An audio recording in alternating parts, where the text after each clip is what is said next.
So with that took me, it was supposed to take about 20 minutes. It took me about 22 minutes, so not too far off.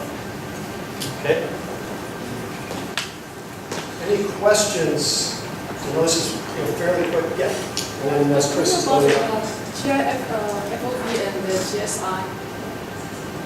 I was wondering what relate to the undersampling and oversampling, the terms. So GIFOV and GSI and just Oversampling and undersampling. they're the same thing. When they say they will be perfect, they will be for satellite. They will be this. If the GIFOV is the same with GSI, that will be perfect. If it's bigger or less, then we'll come up with the oversampling and undersampling. In reality, if you get into discussions of sampling theory, you would like to have your GSI and GIFOV Nyquist related. And so you would want to have, I was going to make sure I got to think about this now. You would want to have your ground sample interval to be half of your GIFOV. You would want to have more samples than you do. So if you have a spatial resolution of 30 meters, you would want to have a ground sample interval of 15 to make sure you're not aliasing any of your measurements. If more than that will be oversampled. If you do more than that, you'd be oversampled. If you do less than that. So technically, if the GIFOV and the GSI equal each other, you're very close. You're very close to undersampling. Now, the advantage is that when somebody tells you the GIFOV of Hyperion is 30 meters, in reality, it's collecting energy out to about 70 or 90 meters. And you will never find a remote sensing system where the optics are so good that the GIFOV is equal to the GSI. So that's the good news there. But conceptually, it's just easier to think of it that way. So you're all set? Thank you.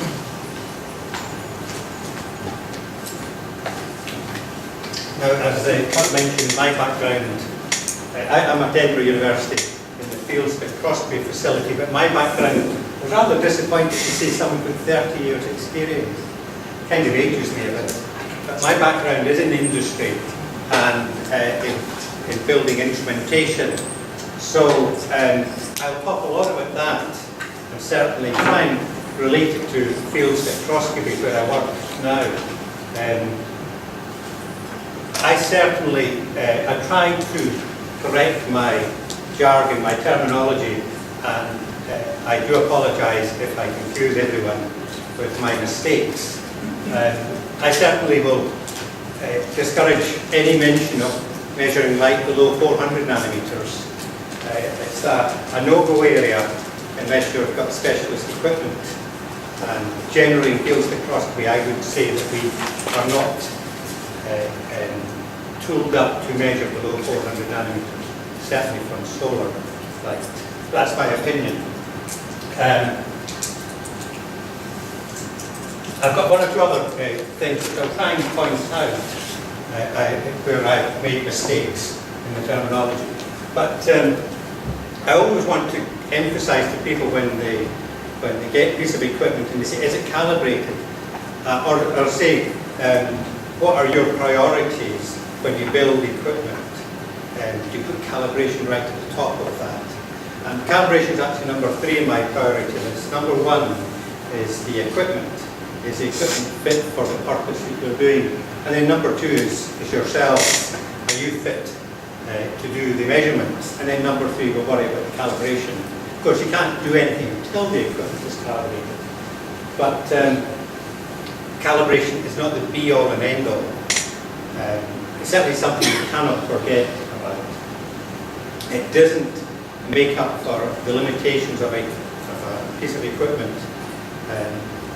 I always say to people, if you wanted to measure, maybe this is old-fashioned, but if you wanted to measure a television signal, you don't go at it with a voltmeter. That's simple, because that just isn't, it's not the right piece of kit. You've got to have the kit, the equipment to do the measurement.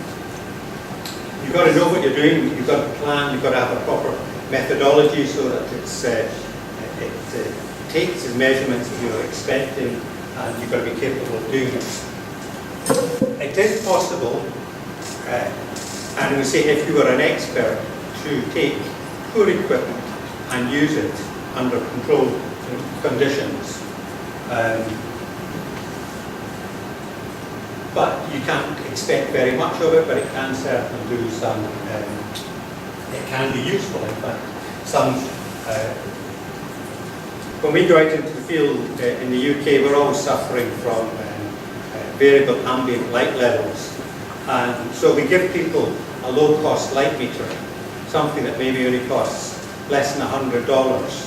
And we just say, put it on the ground, or put it on a mast, and look at it and use it to verify how stable the ambient lighting is. It's not going to tell you the absolute level of it, but it's going to tell you about the variation in ambient lighting. So again, low-cost equipment does have its place, and can't help. Oh yes, there's a difference between calibrating an instrument and characterizing it. Both of them have to be done. So calibration doesn't really indicate to you the non-linearity performance of a piece of equipment, for example.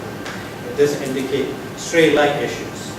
You can design your calibration protocols to address or to identify or to pick up these limitations, but generally it will not push the equipment enough to put some marker and say that our equipment has a non-linearity at the top end of 3 or 4 or 5 or 10%, and therefore has to be compensated for.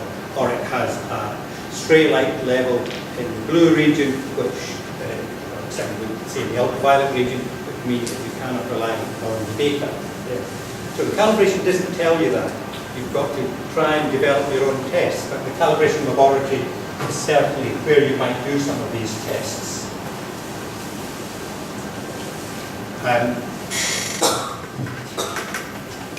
So today, this morning, I'm going to talk specifically about field instruments, the sort of equipment that I use, so that we take it out into the field and we're wanting to measure the reflectance of our ground surface. And the sort of things that matter with this field equipment is we've got to have a spectral, it's wavelength calibration, we've got to, how we do the measurements, we're typically doing it by comparing the reflectance of the ground to the reflectance of a white panel, a calibrated white panel, and there is other ways of doing it. The last section, because I think there are some people here from National Measurement Institute, is that right? AMI, China? You guys? Because you did ask about radiance calibration.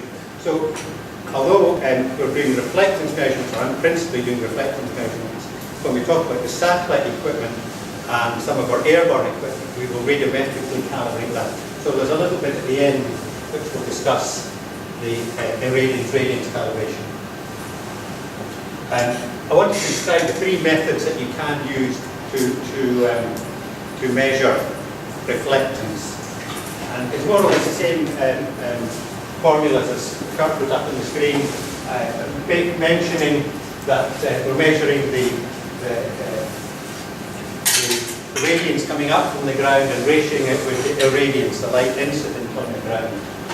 We make the big assumption at this stage that everything's inversion, and for the most part in field spectroscopy everyone assumes that, and then maybe they come back and a second thought. But the important thing is that if you can assume everything's inversion, and if you're using a calibrated white panel for your measurement, and you're just using one spectroradiometer and you're doing a comparison, then you don't really need to worry about the calibration of the spectrometers on its radiometric scale. You still need to worry about its wavelength scale. So the key thing is, I jumped myself. Let me just jump onto the next slide. I think excuse me.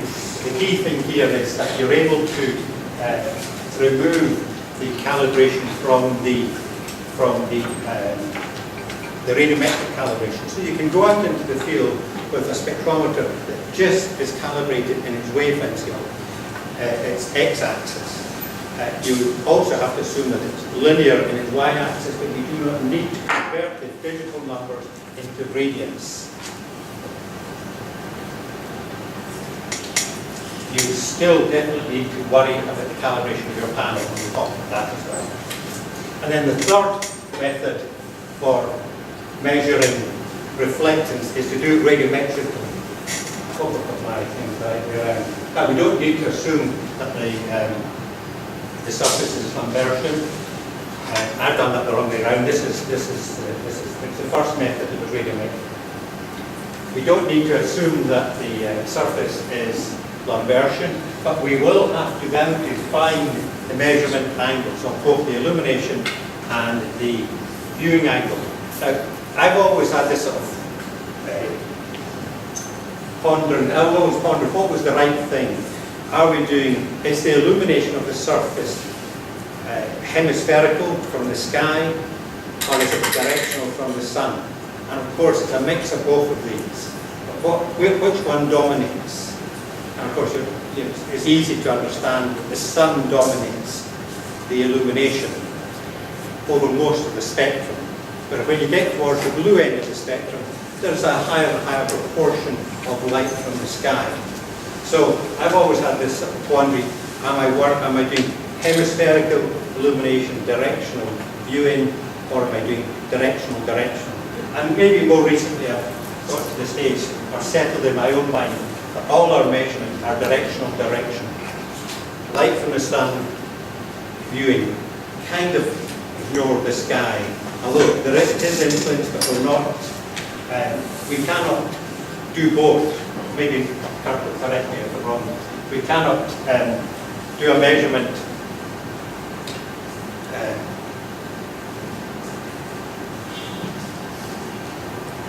I'm going another way. We cannot base our calculation on hemispherical directional and directional, one or the other. And we might as well calibrate our panels in the method that's more closely matched to the real world.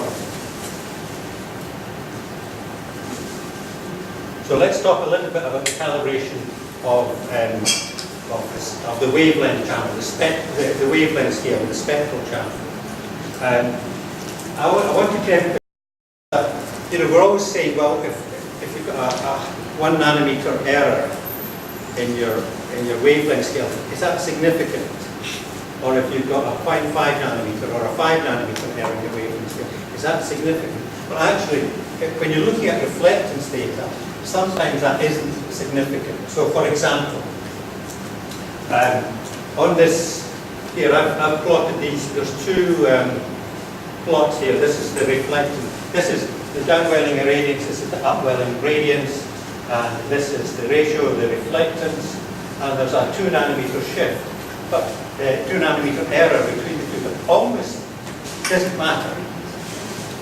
Almost doesn't matter in the data. If you were working in this is the red edge. If you're working in this, you might notice it, but maybe you would notice it if you're working away from the red edge. The numbers are almost identical.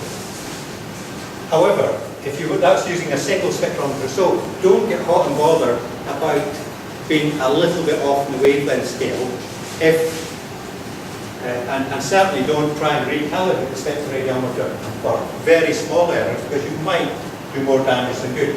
Now, if you had two spectrometers and they were mismatched, you would easily see, and it's not easy, this is only a half nanometer offset between the two spectrometers.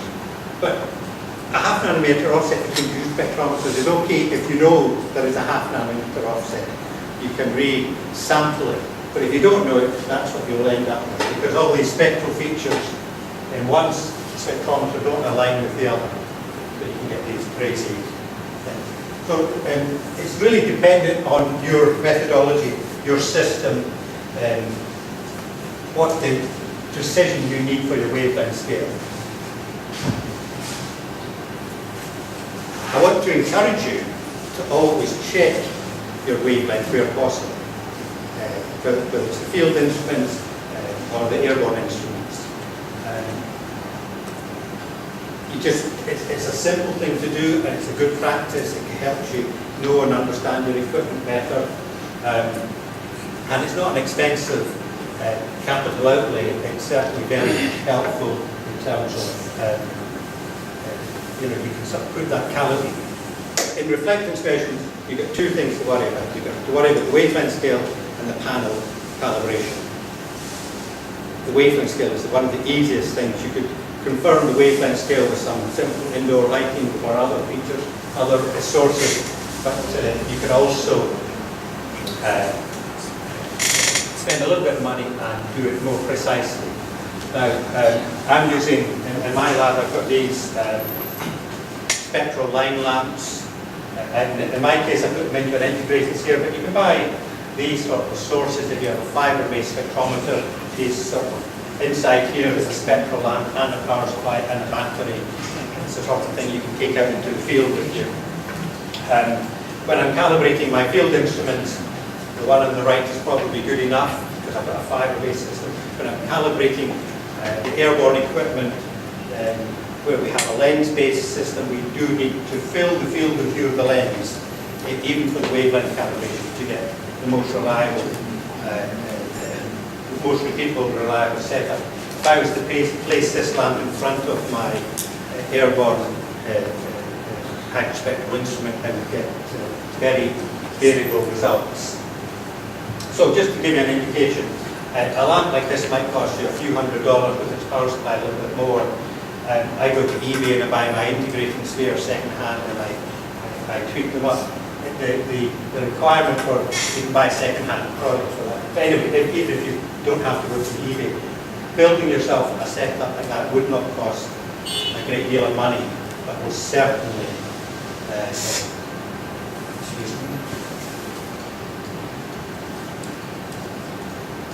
certainly allow you to be confident of your calibration. Now, this is the NIST atomic spectral databases, where all these lamps have got unique spectral features. They're generally stable, they don't move in their wavelength scale, and you can just look them up. If you pop the lamp on the right, you can get a table, and you look at these spectral features. What do they look like? Well, I'll come back to that in a second. This is an argon lamp measured by a very high resolution spectrometer. And you can see there are lots of features here, and they've all got a unique wavelength. So I could go through each one of these and verify its position. I want to go back one slide. And this is where, I think you call this band separation, is that right? Between 2 pixels. I'm calling it sample interval, which is old-fashioned, I think. But if you imagine, this is part of your detector array inside your spectroradiometer. The detector array may have, on the spectral side, may have 1,000 pixels or 256 pixels if it's part of your hyperspectral instrument. Anyway, these represent the pixels, and they're spread across the spectrum of your instrument. Each pixel has a center wavelength of unknown position. You've got to calibrate it. But each pixel also sees light not just from within that narrow band, it sees light beyond that band. And I've always struggled with, you called this bandwidth, what did you call that one, Kurt? Bandwidth. Yeah, and because of, I've struggled, there's different, people use different things, call it resolution, or you might call that resolution, spectral resolution, spectral. I call it full width half max. That's just me, because that's definitely full width half max. But I'm happy if other people use other things. This pixel here is seeing light from outside its center wavelength. It's seeing light at 50% of its power, its sensitivity. It's seeing like 3 nanometer diameter, 3 nanometer wide. But if you go down to 1%, you know, you're seeing maybe 10 nanometer of light. It's important to recognize that the detectors, each detector channel will see quite a wide spread of light. And if you're looking at sharp features, that can cause a leakage that you don't expect. You say, well, that's 10 nanometer away, why am I seeing light? Because of the... Okay. Chris, can I ask, you're labeling your detector elements with wavelengths, Yes. center wavelengths, but is not mean, why are you doing that? Is it not that they, per definition, are just sensitive to light that is reflected on them? They don't really have a center wavelength per se, right? The center, the number Oh, here, right. so this detector really sees light from here to there. Yes. This number here represents the center, the peak sensitivity of that But detector. the other ones, Are also seen, yeah, but this detector here will have another similar curve displaced. and you don't know about it. You have to calibrate first. I'll show you that in a second. Okay, I will come to that. What we're trying to do, because the calibration of the I can keep spectrometer one. is something I would discourage people from doing. Right? This is a verification, and the verification will only pick up. If we go back onto this slide here, the verification is only picking up. So there's 1,024 points in this across this spectral scale, and I've got, what have I got? Maybe 30 lines, so 30 out of 1,024. So I'm only verifying the wavelength scale at discrete points along the way. But because I know that it can be modeled, modeled, I can calculate all the points, the center wavelength of every pixel, from all 1,024 pixels across. They're not quite linearly apart, but they're very nearly linearly spaced across.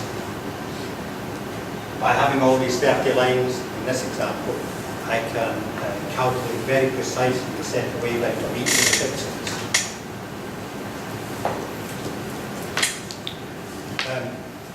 In reality, that last instrument is a high resolution, very narrow spectral range, very narrow spectral range. This is an ASD. In this case, we're going from 400 to 1,000, and then 1,000 to 1,800 nanometers. And I've got here a mercury and an argon lamp. So there are, from the mercury I get 6 or 7 lines, and from the argon I get a few more, and then there's 1 or 2 distinguishable lines in the shortwave infrared. Now, in an ASD 350 to 2,500, it's 2,200 steps, 2,150 steps. But I'm only verifying it at a few points. So you can see that there isn't enough points on my scale there to calibrate an ASD on its wavelength scale. There are only enough points there to verify it. I want to emphasize that. You don't have, with these tools, you don't have the ability to perform a high quality calibration. But at these points, you can learn a lot. This point here, 430, say 436, 435.8 nanometers is the exact wavelength of the mercury line. The blue curve here represents the data from the ASD, and the red is a Gaussian fit to that. A Gaussian is a reasonable approximation for the shape, for the response of each detector, each pixel. From the Gaussian, we're able to determine its flow width, half max, and center wavelength. And therefore, we can do a comparison between the peak, the center wavelength, and the actual wavelength. All right, this chart over here summarizes it all. So we're able to look at all these different spectral lines and see we've got small error, no error, small error, much larger error, small error, which is all very useful for us. It allows us to say, yes, our equipment is performing well within the requirements that I need. I can also highlight, hey, here's my full width half max, 6.7 nanometers. Oh, I thought the ASD was 3 nanometers. There it is, it's 3 nanometers, but it changes in an ASD, it changes in other instruments as well.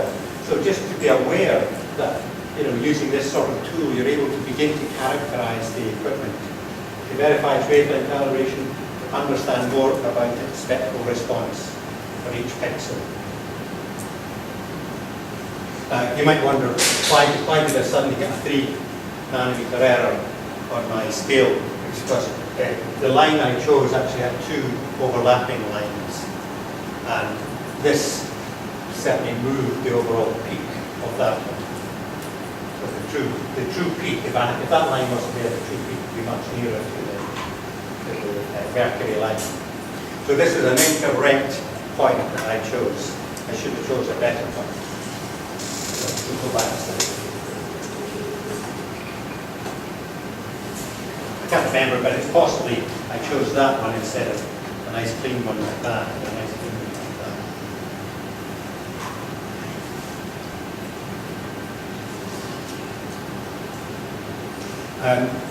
I mention this because I've only been able to do it myself recently, but has any of you got an ASD field spectrometer? Do any of you use them? Yeah, right. So you'll know the data comes to you in 1 nanometer intervals, but it's not measured in 1 nanometer intervals. It's measured in something else. And all I'll do is I'll point you to this because I did a wee explanation. There's a link here. You can see it. You get it on the handout. It shows you how to disable the interpolation of an ASD and actually begin to see the real sampling points. It doesn't make much difference to the center wavelengths, and it doesn't make much difference to the full wave half-max measurements, but it just allows you to see where they are. And if you were going to recalibrate it, you would have to do it with uninterpolated data. So anyway, there's a link there, and if it's of interest to you, then please download it.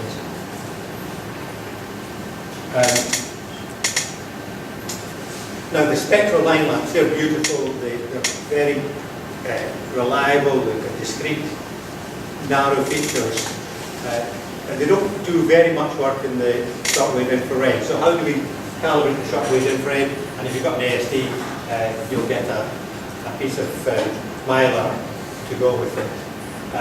It's got spectral features. My problem with it is they're not very narrow, and they're sometimes quite difficult to determine what the peak is. And I'll just show you what a mylar sheet looks like. You've probably seen it. But each mylar sheet comes with a label here that identifies some of the features. That's the mylar up here. The transmission of mylar up here. And this is miscalibrated, but what I'm not sure about is, are these features the minima, or are these got the continuum removed and then calculate the minima? I'm not sure how it's done. It might be simple transmission minima, but it may not be. It may have a continuum removal. So I have my own uncertainty. I haven't gone back to ASD and said, well, what do these numbers really mean? And if I was to do these measurements with a different source, would we get a different answer or not? Maybe not. But I'm not convinced enough that I would come along here and recalibrate it based using this technique. But I'm very convinced that it would be a very useful tool for verifying the wavelength scale. You've also got doped panels. I know that this is something that they're using in NMAP. Is that the right word? To check the wavelength scale. Again, there are spectral features here. How narrow they are, I don't know. Am I seeing the width of the feature because of the instrument measuring it? Can you get any certified dot spectrum which then tells you exactly the Yeah, I can understand that, but what I wouldn't, the instrument that measures it has its own resolution. So are we measuring, is that the true resolution of the feature? I mean, imagine the instrument that measured it was narrower than the feature, or am I seeing it broaden because of the instrument? With the spectral lines, you know how narrow they are. With this, I'm not convinced. I don't know. It may have a 2 nanometer width, and the feature has a 4 nanometer width. I don't know what the answer is. But yes, they're very handy, very simple to use. Take them out into the field. Not even too worried about them getting dirty. They can be used to calibrate or verify the wavelength scales. One of the reasons I said to you that you would never calibrate it, this is what they do. They probably do this at the factories, certainly do this with airborne and satellite instruments. Every pixel is characterized. Every pixel has a response function within your hyperspectral imaging. And the way you can do it, every blunt point here represents a measurement. So I think these measurements are done at 0.2 nanometer intervals. And you've got a heck of a lot of points in here, whereas when I use the line maps, I've only got a few points. So this gives it a much better, there's no need to make a guess that it's a Gaussian feature. In fact, in some cases it isn't Gaussian, and there are other anomalies that you can see. You can also see how each pixel, if its sensitivity comes back up again, if there's an anomaly in the instrument, out of band, excuse me, of each pixel's out of band blocking for space. So, unless you can do that, I would discourage you from doing any wavelength calibration. I very much encourage you to do wavelength verification. Is that confusing?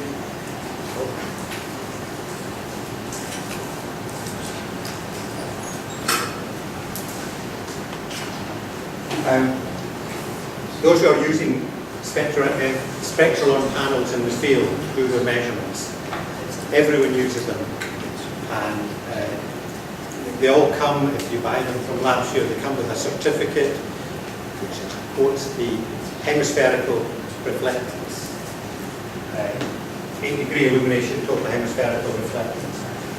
And maybe I'm preaching to the converted, but that is not how we use them in the field, as I said earlier. So we're doing bidirectional measurements. If the panels were perfectly Lambertian, a Lambertian panel would have the same values for hemispherical directional as directional direction. Because they're not perfect, and there's quite a significant error. The Labsphere calibration certificate, calibration values don't really help you. You've got to try and find some way of getting bidirectional reflective values. Now, I'm up there, I've got to hold my hand up, I'm guilty of using Labsphere data and not doing not getting the panels calibrated for directional measurements. But if you go out into the field and you start to do the carriers calibration and you're with Kurt, we would not allow you to use the Labsphere total hemispherical calibration. So you must have bidirectional calibration, and it's difficult.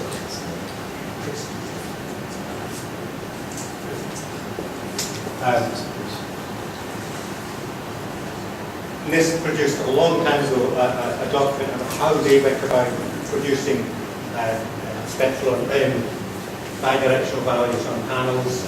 But more recently, this is something I got from Andreas' facility. And it's given me more encouragement to get my panels recalibrated. This is bidirectional reflective factors for a spectral on panel. And as you see, over a fairly large part of it, more than one. As you know, with your total hemispherical, it's always below 0.98, 0.99. For bidirectional, this is 0.45 degrees, greater than 1, over the whole range. That's a significant difference between this. Yes? It is the Labsphere. This is a spectral and Labsphere panel, yes. So it's, I did check up on that. There is a paper out there. Oh, okay. Which are proceeding from it. And when I did this, tried to do this 10 years ago through our National Metrology Institute, the uncertainty was very significant. So I was very discouraged. But nowadays, they seem to have found a means of calibrating these panels with much lower uncertainty.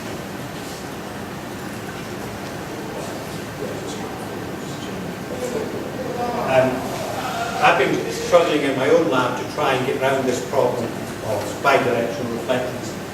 I can measure the panels anisotropic, how much it deviates from being non-conversion. I can measure that in the laboratory. And then I made an attempt at modelling that to bidirectional reflectors. And so I took my lab sphere data and I rescaled it depending on the angle of illumination of viewing. And unfortunately, we get 45-degree line axis from here. I should have been up here, so it's not been modelled correctly, but I'm getting towards it. But I think I would encourage you to go back to NMI and see if they can offer bidirectional calibration. It's a big issue for me, and I'm sure it is for you. The other thing I would like to encourage you to do is that if you have panels, for goodness sake, keep them clean. Clean them. Don't be frightened to clean. We use, in my facility, we've got 20, 30 panels, because lots of people are using them, and they're only used once, and then they're cleaned. And then I do a comparison test, measurement. But I'm still working in the 8-degree total hemispherical. I haven't got to bidirectional. The other thing I would say is that it's in my, and I think it's almost corroborated by the literature, there is no spectral dependency, I might be wrong, there's no spectral dependency on the anisotropic. So if it's down by, or it's up by 2%, it's up by 2% across the whole spectrum. So that's what I'm kind of thinking, that's what I'm hoping that you can model this just by shifting the whole thing up and down, scaling it up and down. Not shifting, scaling. And we talk about, I want to mention radiance calibration. We do calibrate our airborne sensors. We've got the Spectrum Phoenix, which is a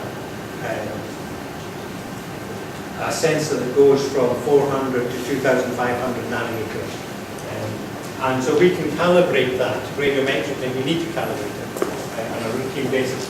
This is the sphere that we first purchased to do. It's a half-meter sphere. You might notice it's got a letterbox rather than a nice big aperture. If you think of this swath of any airborne or satellite-based thing, it's not a circular swath, it's more of a letterbox. So we don't want the light coming out of the sphere and going nowhere. We want to keep all that light into the sphere. The more light you keep in the sphere, the less, the smaller the aperture to the diameter of the sphere, the greater the uniformity. That's a very significant proportion of that sphere here. The diameter of that to the diameter of the sphere. This is effectively a very small aperture. This gives us great uniformity, and that's why we chose that design. But unfortunately, it's barium sulfate, so it's not quite as good as this one, which has got a spectral aligner. We've got both these spheres now, and both for dual purposes. But if you're doing flat field calibration, that's if you're wanting to calibrate every pixel in your sensor array, your hyperspectral sensor array, make sure that they're all uniformly, they've all got their own gain factors, then uniformity is critical.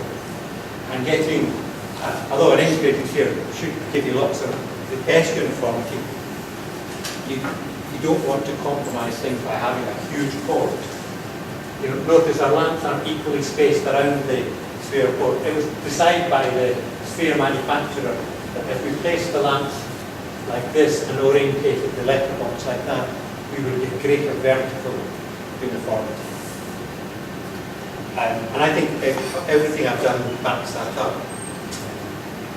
So this sphere for airborne calibration is for calibrating airborne sensors is very very well suited. I'm a big fan now of this spectral type spheres because if you look at a barium sulfate coating, when you get into the square part of the spectrum, you'll notice strong absorption features. It's not like a nice tungsten halogen lamp. It's got features that are, because of the absorption within the coating. The Spectralon liner has much shallower features. It's easier for the NMI to calibrate it in the shorter interval. So although my primary calibration in our facility is a radiance standard that's provided by these integration spheres, the two of them, although that's whether it's for field spectroscopy or airborne hyperspectral imagers, we're always looking for a radiance standard. The uncertainty from the National Measurement Institute for a radiance sphere across the spectrum is much higher than for an irradiance standard. The orange line here represents the measurement and calibration uncertainty. It's below 2%, it's 1% for a very large part of the spectrum, whereas the radiance sphere is generally above 2.5%. These are water absorption regions and also regions within the sphere where there's an absorption. So, what I'm trying to point out here is that the irradiance standard is generally a more precise standard than a radiance sphere. The NMIs do a better job of it, and there's good reason for it. Wouldn't it be nice if you could have both standards? You could have the very precise irradiance standard and the less precise radiance sphere, and you could use them both. Well, this is what, this is again DLR, it's the same paper I mentioned, and this is their irradiance standard here, and they're illuminating a Spectralon panel here. Just ignore this bit for just now. The key thing is that the irradiance standard, when it illuminates a Spectralon panel at a known distance, it becomes a radiance source. The radiance of that is directly calculated by the distance from here to here and the bidirectional reflection factors. We'll go back. This is the panel. We know the reflections of the radiance factors, called radiance factors. We know the irradiance from the FEL lamp. Excuse me. And now we have a newly calibrated radiance source. Now what DLR use this for is they then calibrate a spectrometer for radiance, and they then use that to recalibrate their spheres. So they use that setup to recalibrate these. They don't rely on the calibration of these. They rely on the more precise irradiance standard to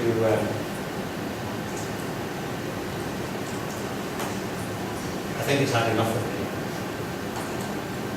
it. It's called raster. And it's something I would read the paper and see the merits of it. It's something I would encourage you if you're thinking of generating your own or building your own calibration laboratory, not to put all your eggs in an integrating sphere radiance source, but to consider an FEL irradiance standard as a useful link to the NMI. I must emphasize the integrating spheres are critical for flat field calibration, but for the absolute radiance calibration, and this is a useful means of calibrating spheres. Things I maybe want to mention to you, that if you start doing wavelength verification and then you start to learn about that, then I think you will become better spectroscopists. Because if you don't know what that is in your instrument, then you can't compare data. Because if one instrument, in fact, you can get the same instrument, well, two instruments from the same company. One will be a high resolution instrument, one will be a standard resolution instrument. you don't know that one person's using the high resolution instrument, and then your data doesn't match and you can't compare it. So start thinking if you can, well, what the heck is it, and can I measure it? And I think you can measure it. I encourage myself to maybe do more bidirectional calibration on panels. And also when you go to all that effort, put it in your metadata, and that's what indicates the quality of your measurements. That's surely enough. Any questions? Could you understand me? I didn't have my Glasgow accent on. The weekend.